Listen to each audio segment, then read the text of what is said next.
وصلوا باللیل والناس نیام، تم اس وقت نماز پڑھا کرو جب لوگ سو رہے ہو۔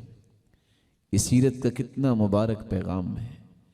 اور آج کل کی لمبی راتیں، انسان اس سیرت کے پیغام کو اگر یاد کر لے تو اس کی دنیا اور آخرت سنور سکتی ہے۔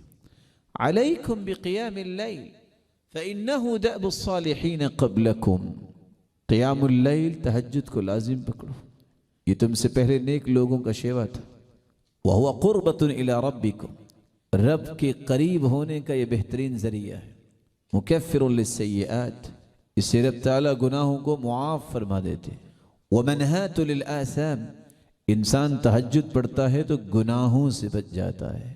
ومطردۃ للداء عن الجسد، رب تعالیٰ جسم کی بیماریوں کو نکال دیتے ہیں جب انسان تہجد گزار بنتا ہے۔ اور اللہ عز و جلال نے قرآن مجید میں دو انعامات کا تذکرہ کیا ہے، اور دونوں انعام انسانیت کے ہر فرد کی ضرورت ہے۔ پہلی ضرورت بہادری، دل مضبوط اس کا ہوتا ہے۔ بہادر وہ انسان ہوتا ہے جو تہجد گزار، اس جیسی بہادری روئے زمین پر چشم فلک نے نہیں دیکھی۔ اور دوسرا بات کی درستگی، زبان میں تاثیر، اللہ تعالیٰ اس کو عطا کرتے ہیں جو تہجد پڑھنے والا ہے۔ اس لیے قرآن مجید میں ارشاد ربانی ہے، ان ناشئۃ اللیل ہی اشد وطئا واقوم قیلا، ان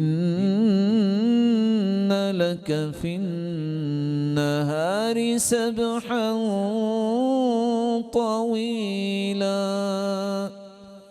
ان ناشئۃ اللیل، رات کو بیدار ہونا، اشد وطئا وبطاءا، دونوں ہی صحیح روایات ہیں۔ انسان کا دل اللہ مضبوط کرتے ہیں جب وہ تہجد پڑھتا ہے۔ وَأَقْوَمُ قِيلًا، اور اس کی بات زبردست ہو جاتی ہے، کوئی اس کی بات کا کاٹ نہیں کرتا، اس کو اللہ لاجواب کلام عطا کرتے ہیں۔ کب؟ جب وہ تہجد گزار بنتا ہے۔